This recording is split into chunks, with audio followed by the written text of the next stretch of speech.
Renata Solis had flown enough first-class cabins to know when the air changed.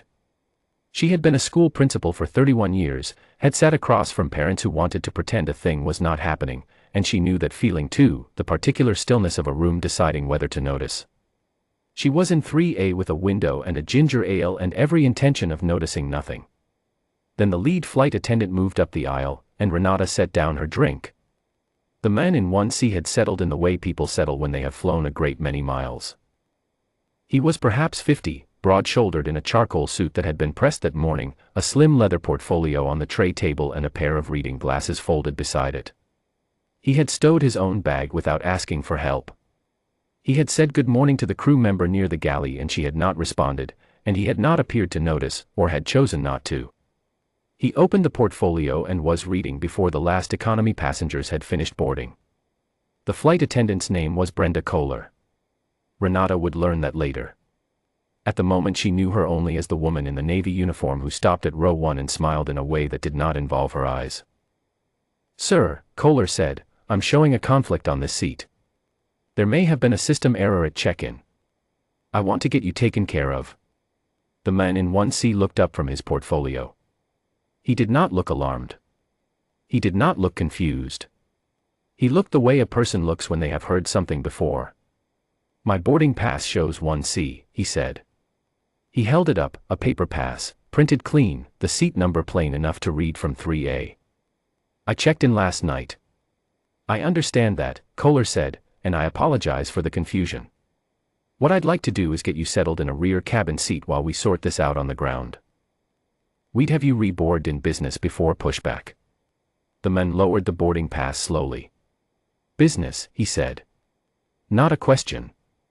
We want to make sure you're comfortable." "I'm comfortable here," he said. "This is my seat." Kohler's smile held. "Sir, I really do want to help you. If you could just gather your things." "I won't be gathering my things." He said it the way you state a fact about the weather. Level. Unhurried.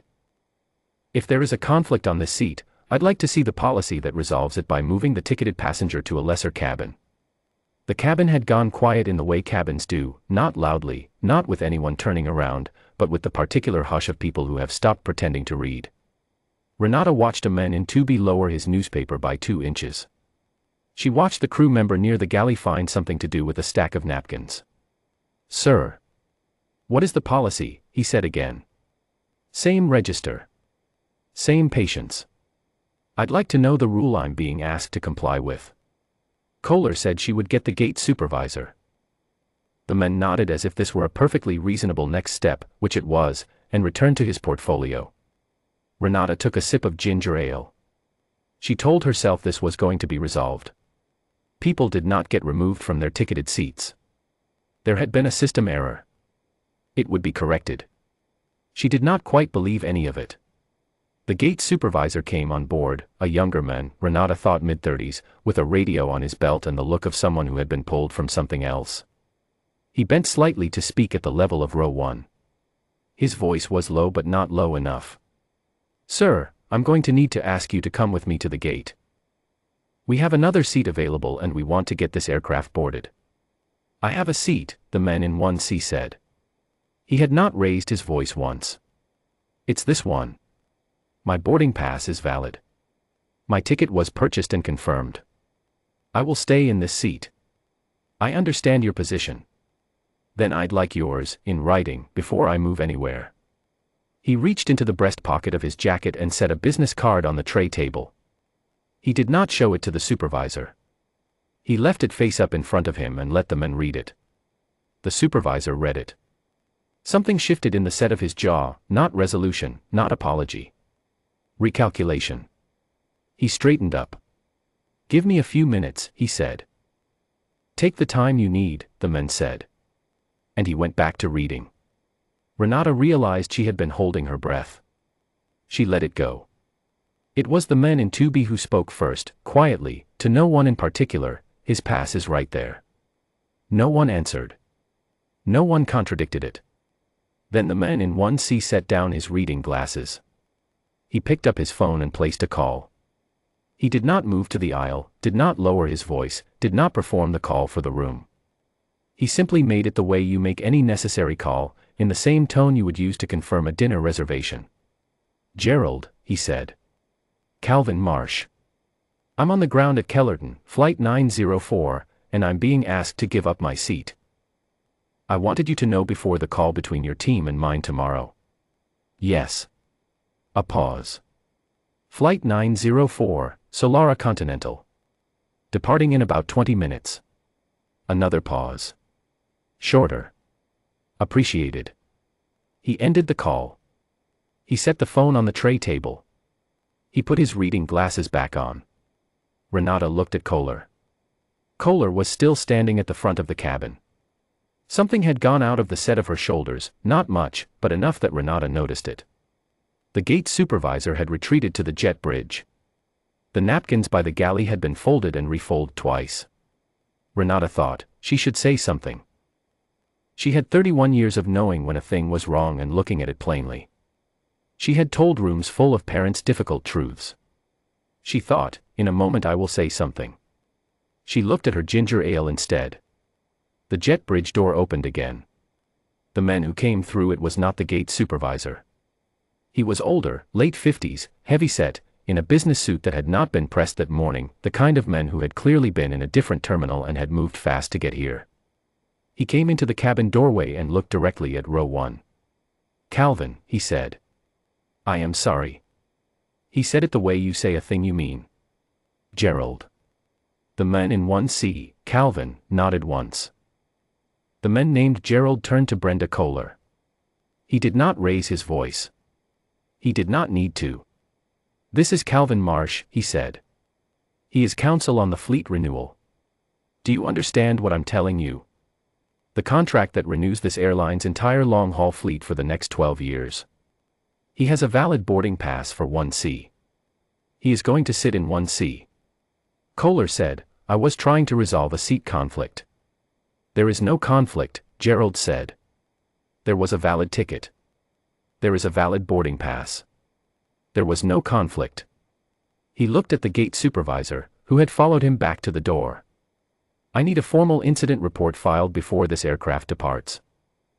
I need Brenda Kohler off this aircraft. And I need 1C left exactly as it is. The silence in the cabin was absolute.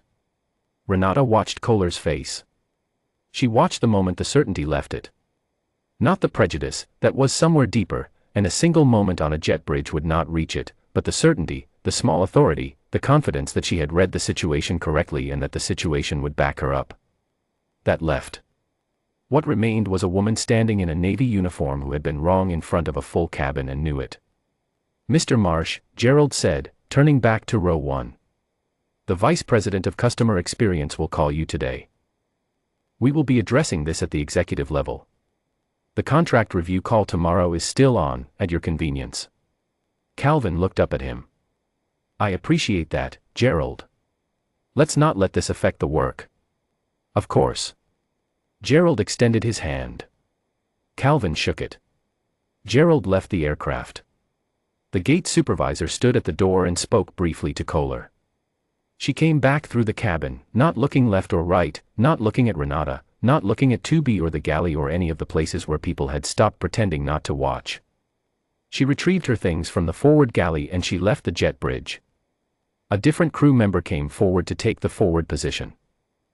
Young woman, composed, who said good morning to the cabin with what sounded like genuine relief. The gate supervisor paused at the door before sealing it. He leaned toward the forward crew position and said something quietly. Then he said, in a voice the cabin could hear, Mr. Marsh, on behalf of Solara Continental, I apologize for this delay. We'll have you in the air shortly. Calvin nodded without looking up from his portfolio. The door sealed. The jet bridge withdrew. The engines began their low conversation beneath the floor. Renata looked at the back of the headrest in 1C. She thought about 31 years of sitting across tables from people who wanted to pretend a thing was not happening. She thought about how many times she had let them. The man in 2B folded his newspaper and set it in his lap. He looked toward 1C for a moment. He did not say anything.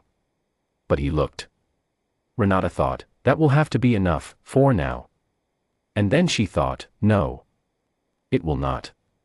She looked at the young crew member who had come forward to replace Brenda Kohler. The young woman caught her eye and gave the smallest nod, the kind that means I know what just happened and I'm glad it ended the way it did. Renata nodded back. When the aircraft leveled at altitude and the seatbelt sign went off, she asked for a notepad from her carry-on. She was going to write down what she had seen. She was going to write it down carefully, with dates and times, and she was going to send it somewhere it would be read.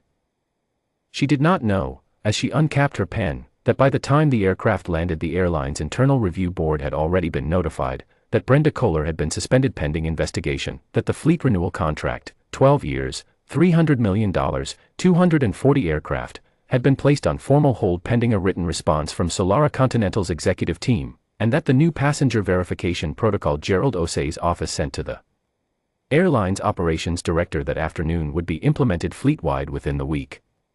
She did not know any of that yet. She knew only what she had seen, a man who had been told, in conduct if not in words, that he did not belong in the seat he had earned. And she knew what he had done about it, nothing loud, nothing angry, nothing that gave the room an excuse to look away. He had asked one quiet question about the policy. He had made one call. He had waited, with his portfolio open and his reading glasses on, for the truth to do what truth eventually does. In 1C, Calvin Marsh turned a page. Outside the oval window, the city fell away below them, and the sky opened into that clean, indifferent blue that makes no distinctions and keeps no one out. Renata wrote the date at the top of the page and began.